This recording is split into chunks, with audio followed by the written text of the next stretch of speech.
wawasan tanya setinggal kalau berakhir. Alhamdulillahirabbil alamin.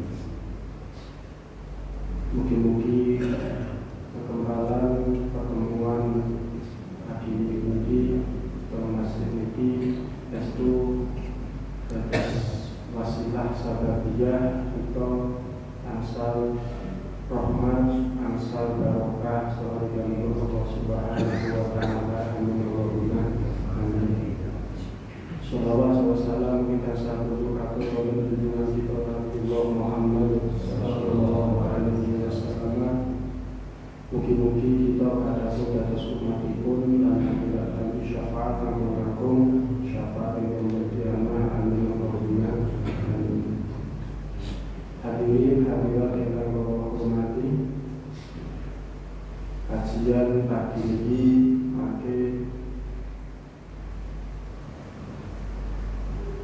kajian tentang hadis dan kitab Arba'in Nawawi.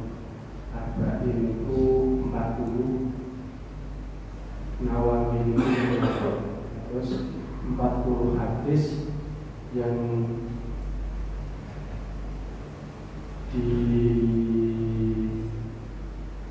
dibuat ataupun diambil oleh Imam Nawawi, dikumpulkan menjadi satu kitab Arba'in Nawawi.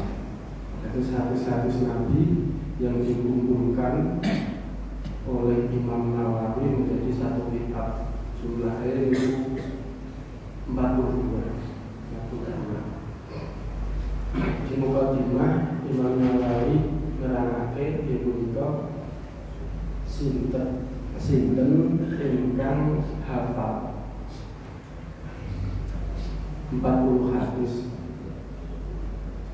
yang itu dipun reksa lebet swarga Allah Subhanahu wa taala, dipun reksa saking neraka dipun tetape swarga Allah Subhanahu wa taala. Rukil hadisipun kasih Nabi sinten ingkang hafal 40 hadis bakal yang menika masuk ke swarga Allah Subhanahu wa taala. Itu pembuatnya. Nanti kita masuk ke hadis awal. Nanti mengucapkan ganti teks kitab, nanti pulau artikan sesuai dengan arti bahasa kitab santri.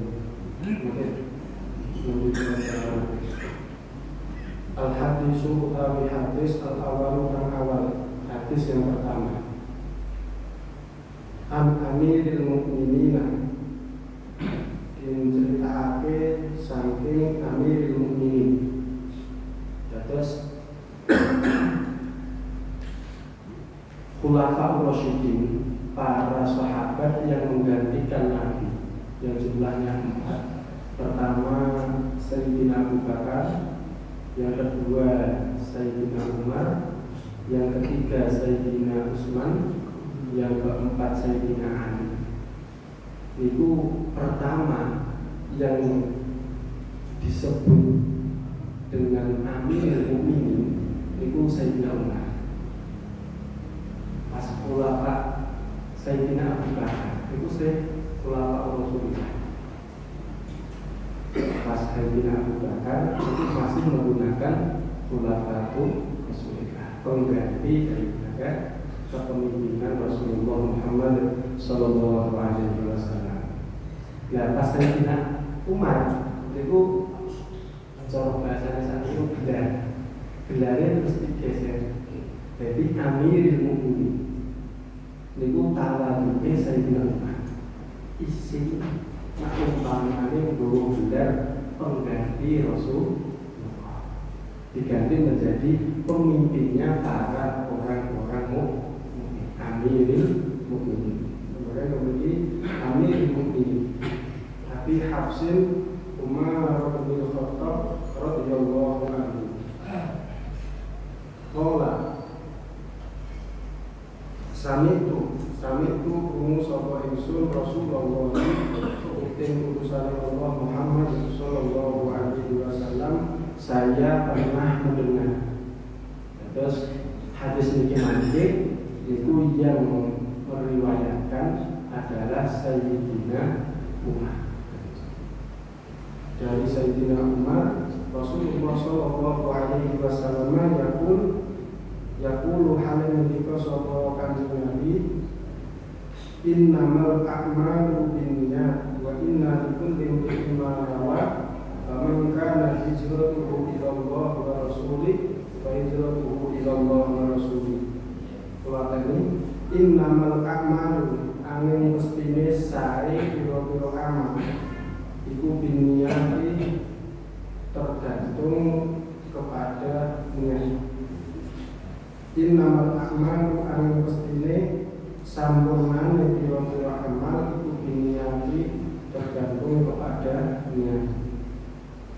Terus kemudian Rasulullah sallallahu alaihi wasallam dawuh sahnya beberapa amal itu tergantung kepada niat. Yang kedua, ulama memberi arti innamal a'malu, sesungguhnya sempurnanya amal itu tergantung niat. Buat lagi sing pertama. Sesungguhnya sahnya beberapa amal itu tergantung niatnya. Pertama. Yang kedua, sesungguhnya sempurnanya beberapa amal itu tergantung niat. Bahwa para ulama memberi arti berbeda. Karena apa? Kalau dipandang dari fikih, tidak semua amal itu membutuhkan niat. Tapi beberapa amal itu mewajibkan atau mengharuskan menggunakan niat. Contoh puasa. Umpamanya jenengan kita itu kawit dahu terus dengan sare terus ungu hujan dhuwur hujan maghrib boten dahar boten wujud. Tapi boten niat poso. Itu poso boten. Bener.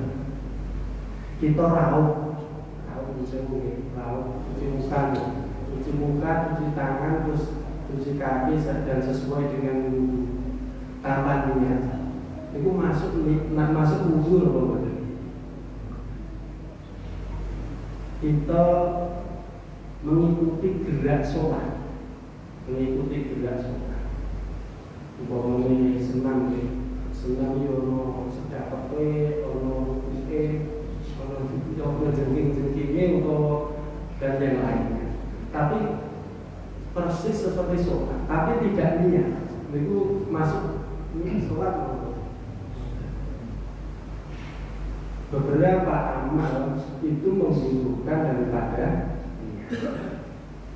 Tapi tidak semua amal itu mewajibkan mensyaratkan niat dalam perbuatan itu. Contohnya kita membersihkan najis, kita membersihkan kotoran di masjid. Itu niat atau tidak niat. Najis itu ketika dibersihkan itu tetap setelah bersih sesuai dengan aturan fikih itu tetap suci. Kita nyuci baju itu ibu-ibu atau bapak-bapak nyuci baju itu niat bukan. Karena membersihkan najis itu tidak membutuhkan niat. Tidak ketika membersihkan hadas dengan wudu ataupun dengan mandi besar itu mensyaratkan harus niat mandi ataupun niat wudu. Makanya ada ulama di Jawa, ulama Jawa terus dilafalkan nawaitul wudu'a bi raf'il hadasil asghari fardhan lillahi. Itu lafaznya. Nawaitul husla birafil hadasil akbari fardhan lillahi ta'ala. Itu lafaz niat. Yang pas niatan apa? Ketika orang itu melakukan hal pertama dan niat itu ketika di hati. Jadi ketika kita wudhu, membasuh wajah, nawa itu hati kita niat wudhu untuk membersihkan hadas lillahi ta'ala. Itu namanya niat. Usolli fardhu zuhri arba'a raka'atin mustaqbilal qiblati adaan. Imaman kalau menjadi imam, makmuman ketika menjadi makmum lillahi ta'ala. Itu lafzul niat, belum niatnya. Jadi umpamane wong pertama sadurunge Allahu Akbar kok usole buanter terus Allahu Akbar kok lali teng manae kok lali niate iku kudu masuk. Teng Ramadan enten apa dikasih nawaitu soma godin an ada ifadhi sahri Ramadhani di sanati fadlillahi ta'ala setelah apa sini sholat tarawih. Itu lafzul niat. Yang pas niat itu apa? Ketika kita melafalkan di dalam hati. Itu sebenarnya. Jadi melafalkan niat itu hukumnya sunnah untuk membantu mengingatkan. Kalau ini lafzul niat melafalkan niat itu dihukumi sunnah ketika membantu untuk mengingat niat. Itu niat. Terus innamal a'malu binniyat. Itu tentang ibadah. Wa inna likulli imri'in ma nawa. Wa innama likulli imri'in lan angin mestine iku tetep saben-saben wong ma perkara nawa kang niat sapa wong iman. Paman mongko utawi sapane wong iku kana ana sapa man iku kana ana apa hijrah iman iku ilallah maring Allah wa rasuli ila rusuli Allah wa hijratuhum mongko utawi hijrah iman iku ilallah maring Gusti Allah wa rasuli lan rusuli Allah. Wa man utawi sapane wong iku kana ana apa hijrah iman iku di dunia karena dunia yusi buah kangenani apa dunia iman utawa yusi buah kangenani sapa manting dunia awe muraten utawa wadon yang dibuka kang arep nikahi sapa manting imro'ah baik jero iku mongko utawi iku ilama maring perkara hajaro kang lumaku utawa kang niati kang dari tujuan sokoman ilahi maring. Dilaksanakan hadis pun Kanjeng Nabi dengan itu, dengan niat maksudnya dengan niat wal inna likulli imri'in ma nawa, maka orang itu tergantung kepada niatnya. Maka orang itu tergantung kepada niat. Man kana hijratuhu ila Allah wa rasulihi, barang siapa yang tujuannya, niatnya karena Allah dan utusannya, fa hijratuhu ila Allah wa rasulihi, maka orang itu akan mendapatkan atau sampai pada tujuan Allah ataupun tujuan kepada Rasul.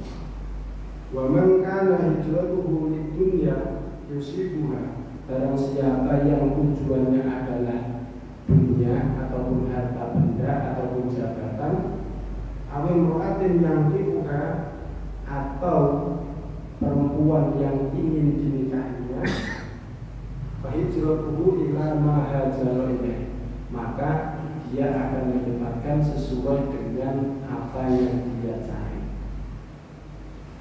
Jadi umpamanya secara tekno hadis ini sederhana. Wong itu tergantung apa tujuannya. Contoh umpamanya enten tiyang niku belajar boten pondok pesantren atau boten sekolah yang sekarang ini hilang, itu adalah kita kehilangan roh daripada perjuangan ataupun kita kita kehilangan roh daripada jiwa tujuan kita akhirat. Umpamanya kita itu nanti tak gadah putra itu nyekolah anak, masa SD, SMP, SMA sampai kuliah sampai selesai. Itu yang paling berat itu di harapan kita itu. Bentuk kerja dan boleh kerjaan apa? Itu semuanya. Ketika kita dulu belajar ataupun kita gadah putra, gadah anak itu dalam masa belajar, itu yang di pikiran kita ataupun di hati kita menyekolahkan anak itu ben mapan ben enak, ya. Umpamanya itu tidak sedikit anak mungkin mungkin jurusan tentang guru ataupun jurusan yang lain. Ketika jurusan guru, ketika anak itu nanti mengajar anak yang lain, anak didik atau siswa itu nanti bisa membaca bismillah, bisa sholat, bisa ibadah, ataupun itu anak yang lain ketika pelajaran yang lain itu nanti anak itu bisa berhitung, bisa membaca, bisa yang lainnya, pelajaran-pelajaran yang lain. Dari ilmu-ilmu itu nanti bisa disebarkan, bisa manfaat kepada orang lain. Itu uang itu akan mendapatkan pahala dengan niat baik. Makanya terjadi kanjeng Nabi, khairun nas anfa'uhum linnas. Ketika anak kita bisa mengajar, siswa ini nanti pandai bisa mengajarkan orang lain tentang ilmu-ilmu yang diajarkannya, itu orang itu akan mendapatkan pahala daripada pelajaran yang diajarkan. Contoh umpamanya kita dagang itu langsung kita itu mencari uang, itu pokok umpamanya mencari uang, dagang, bertani ataupun yang lain bekerja. Tapi umpamanya kita unggahnya sidik, kita niati, ya Allah buat dagang nasi. Dengan nasi ini ketika orang membeli, nanti orang itu akan kuat. Ketika kuat dia akan sholat, akan ngaji, akan ibadah, membahagiakan keluarganya, akan berbuat baik kepada masyarakatnya. Dari satu nasi ini akan menjadi pahala banyak.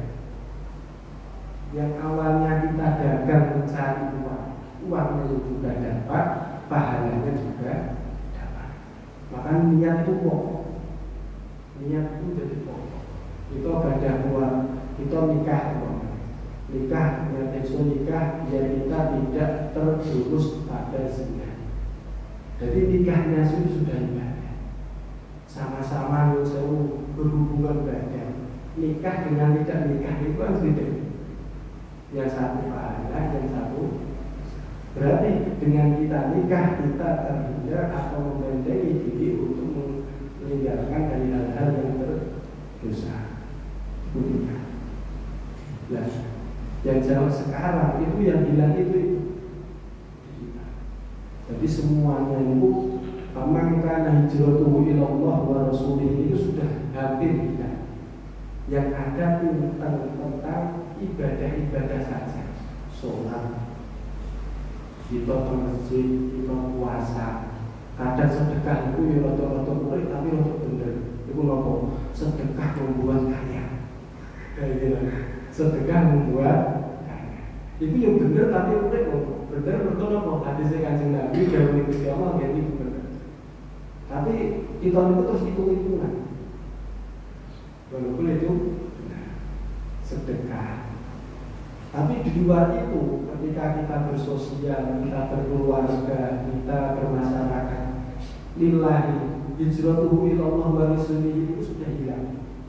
Kita bermasyarakat itu karena sunnah, bukan karena Allah.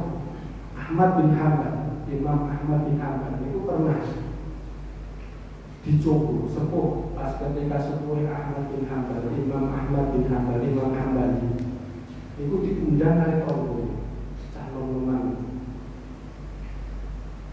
Ya Syekh, kulo aturi rawuh tentang gubuk kulo.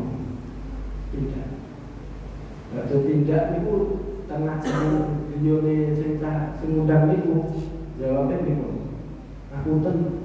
Nah, cara Jawa niki ngapunten Pak Yai mboten sido. Dari ini. Kata niku besoknya lagi undang bae. Undang. Mau tengah terdugi ngajengan durung mlebet griya niku ngapunten mboten sido ping sedoso. Nak cara Jawa diundang tanggane badhe niku durung sido mlebu omah terus kon mulai-mulai. Niku cara kita mulai-mulai ngomong. Mulai. Dan terakhir terus tangan jenengan kalau undang terus kalau kan matur kok mboten mulai-mulai ngono napa? Jawab Imam Hambali napa? Pulau itu juga mungkin disampaikan, mungkin dijenengan. Iku mergo hormat kalian toh. Niku dawuhe Gusti Allah. Maka yang billahi wal yaumil akhir falyukrim jaro. Barang siapa yang iman kepada Allah dan hari akhir, maka muliakanlah tetanggamu. Ya, dari ini Imam Ahmad bin Hanbal itu mboten muring mergo napa? Wong tindak pertama ketiga sampai ke 10 niku untuk ganjaran. Karena beliau mengikuti hadisipun Kanjeng Nabi derek dawuhipun Kanjeng kita nyumbang. Ya iki sing nang Jawa kok nyumbang. Nyumbang niku rada berbutu napa wae jenenge sing nyumbang napa jenenge wong sumbangan sing awalnya itu istilahnya sumbangan, tapi itu untuk pemaksaan, untuk apa jenis tuntutan, untuk gak pakai ikhlas. Sing awalnya itu istilahnya sumbangan, gotong royong, membantu dalam hajatan, tapi menjadi hilang. Hilangnya apa? Sing nyumbang ikhlas, sing dikarepi sing gadah hajat boten ikhlas. Niku ketika hukum sosial itu sekarang kita hampir dibilang tentang hijratuhu ilallahi wa rasulihi. Terus bilangnya adalah tujuan niat ikhlas karena mencari ridha Allah dan mengikuti daripada sunnah-sunnah Rasulullah Muhammad Sallallahu Alaihi Wasallam. Jadi umpamanya kita itu keluargaan ataupun bermasyarakat ataupun bertemanan, niku kok mengikuti daripada tuntunan Rasulullah, kita niatkan tujuan kita adalah untuk mencari daripada ridha Allah dan mengikuti sunnah Rasulullah. Boten enten tangga waktu. Boten enten. Tidak ada sosial. Umpamanya DPR atau pemimpin dulu berikutmu dari awal sebelum nyalon, ini kok niatnya kok mengabdi. Menurut saya niatnya kok mengabdi kepada masyarakat. Niku saya ketoke pangkate pelayan kalau pangkate tuan itu dhuwur pangkate tuan. Nah umpamanya beliau itu adalah wakil rakyat, berarti yang tinggi itu rakyatnya bukan wakilnya. Sing sombong itu kudune patute sing rada selami sombong itu rakyatnya bukan wakili. Nah tapi kemarin sing rada pemati sakniki niku wakile boten. Nah, jadi karena hilangnya roh hijratuhu ilallahi wa rasulihi, niat tujuan untuk mencari ridha Allah dan utusan Allah menjadi famangka wa mangka hijratuhu lidunya yusibuha awimra'atin yungkibuha. Tujuannya sudah tidak Allah dan Rasul. Pasti kalau kita itu ibadah pasti lillahi. Kebanyakan itu yang hilang itu adalah ketika hukum sosial kita tidak disandarkan kepada mencari ridha Allah dan mencari mengikuti daripada tuntunan-tuntunan dari sunnah-sunnah Rasulullah Muhammad Sallallahu Alaihi Wasallam. Terus sebenarnya Arba'in Nawawi ini adalah kitab yang menjadi landasan hukum-hukum fikih yang menjadi kaidah-kaidah fikih. Ini adalah Arba'in Nawawi. Kitab alif tipis 40 halaman dari Nawawi. Itu hadis-hadis yang dikumpulkan oleh Imam Nawawi menjadi kitab Arba'in Nawawi. Itu makanya niat itu akan menentukan kita sebesar mana, sejauh mana kita akan melangkah. Contoh umpamanya itu masjid ataupun tanggung jamaah, jamiah atau jamaah dengan niat baik, orang itu gak pakai hitungan. Umpamanya Indonesia kita ada contohnya, sering jadi imam, bila sesuk mau coba salah terus kita itu ada jamaah. Oh, sesuk-sesuk saya jadi imam, sesuk boleh kok jadi imam kok, gak situ nak masjid. Mereka nopo kepaidu nih. Itu aku nak rotok kalau kepaidu terus rotok keuntungan. Ya, itu kok mulai contoh gitu loh. Ya, kadang itu kita ketoknya ketinggalan itu rotok sergap. Itu kadang itu tujuannya gitu. Aku tak sergap nang masjid. Nak sergap nang masjid, aku nak pas pilihan apa jenis ketua jamaah aku pengen saya pilih aku upahnya. Itu berarti untuk memangkan hijratuhu dunia musibah mendapatkan pangkat. Itu nak ngomongin pangkat itu kok diniati baik juga baik. Contohnya ngomongin masjidnya biar tertata, masjidnya nanti biar makmur, masjidnya nanti biar terbentuk jadi rapi, jamaah menjadi banyak, menjadi semangat. Ini adalah alat untuk mencapai daripada ridho. Atau kita ngomongin patus atau patus maisha, patus ekonomi, dengan mendapatkan uang, harta dan yang lain-lainnya, itu biar menjadi semangat untuk beribadah, menjadikan kita bertambah syukur kepada Allah Subhanahu wa Ta'ala. Kita dalam rumah diniati kita ikram itu, kita muliakan tamu. Rumah itu nak saya, kalau saya itu tamu itu nyaman atau mulai saya. Berarti kita dalam rumah biar kita ibadah ke rumah nyaman, keluarga nyaman, itu udah ibadah.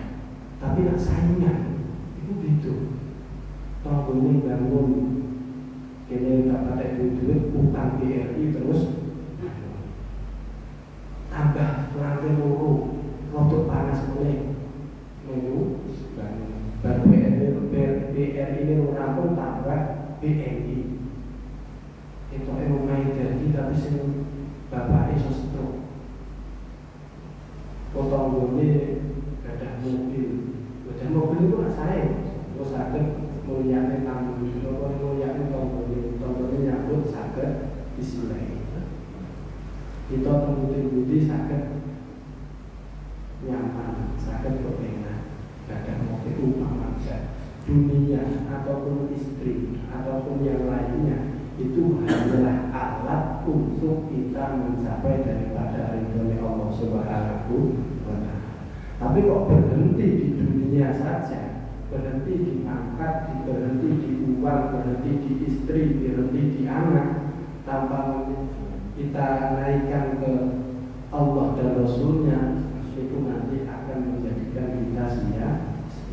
Terus niat itu penting, karena niat itu adalah awal kita untuk bergerak kemana kita akan pergi. Kalau kita perginya ke akhirat, akan mendapatkan akhirat. Tapi kalau kita perginya hanya untuk mengisi kesibukan dunia, ya yang kita dapatkan adalah kesibukan dunia. Karena kita royo-royo pagi-pagi sudah tidak ke masjid, sholat jamaah ibadah, itu membuktikan bahwa kita hidup di dunia tapi sadar dunia adalah sementara, yang kekal itu adalah akhirat. Dan untuk ulama pernah diberikan pertanyaan, mengapa orang yang ibadahnya paling banyak umpamanya rata-rata adalah 60 tahun, pahalanya kok mendapatkan surga yang abadi? Itu nak coro gaji itu agak tutup. Kita itu gaji 1 bulan, itu habisnya itu 1 minggu. Nah kita itu kerjanya itu 9 tahun, tapi gaji ini upah itu selamanya. Surga itu selamanya. Ini ulama pernah diberi pertanyaan, nak coro kita aja kan lebih kita itu ibadah itu paling lama 60 tahun, 70 tahun, 80 tahun. Itu tidak semuanya ibadah. Itu ganjaran ataupun pahalanya itu adalah surga yang abadi. Itu jawabnya ulama. Kalaupun orang mukmin itu diberi hidup abadi, dia akan ibadah selamanya. Kalaupun orang mukmin itu kok diberi kehidupan abadi, dia akan ibadah selamanya. Umpamanya sholat ya sholat terus, umpamanya puasa ya puasa terus. Itu yang membedakan apa? Niat ibadah terus. Itu. Makanya niat itu adalah suatu pokok daripada semua yang kita tuju. Mungkin teman-teman pun teman-teman